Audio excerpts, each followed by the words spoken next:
con cả lù nó nói đó con cả lá lú bói nhẹ nhẹ này cả lá nó bè là thì nếu mất kho bây giờ mất rồi ấy có tôi kho vừa chơi rồi chơi rồi tôi rồi ấy giờ tao lo ít yêu có reset hộp không không tôi là in chỉ kiểu cái nó này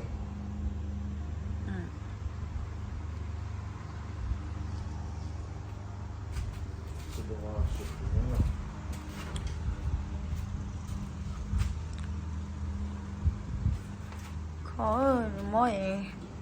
khó cho nó đỡ tà nó nữa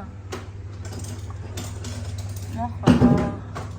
đỡ tà nó thì chờ mỗi giờ quay khó mà liền ui nó trap spider sao nó kia nhau luôn liều nó trap ná chỉ lại ná liền một bữa chế sao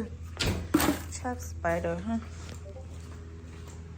mấy của anh kho của chế là chính ta nói em có muốn cho kho khổng tê tao hết em cũng chỉ nhớ cơ mấy cái về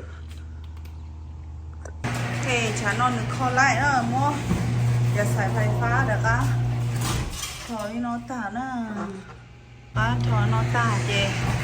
là cái nhẹ lúc bạn nhẹ lúc bó sáng nó nói không nhẹ lúc bó sáng nó nọ sao mất cơ cái nhẹ sẽ vỡ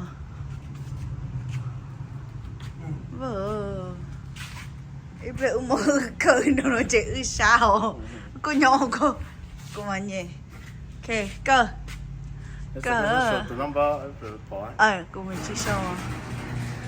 cơ cái cuộc khí của lấy cả họ cả lúa ok tàu từ number nó hết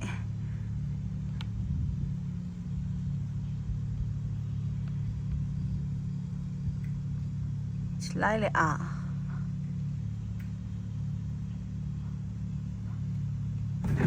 lại khi rồi chỉ mà đây cái tàu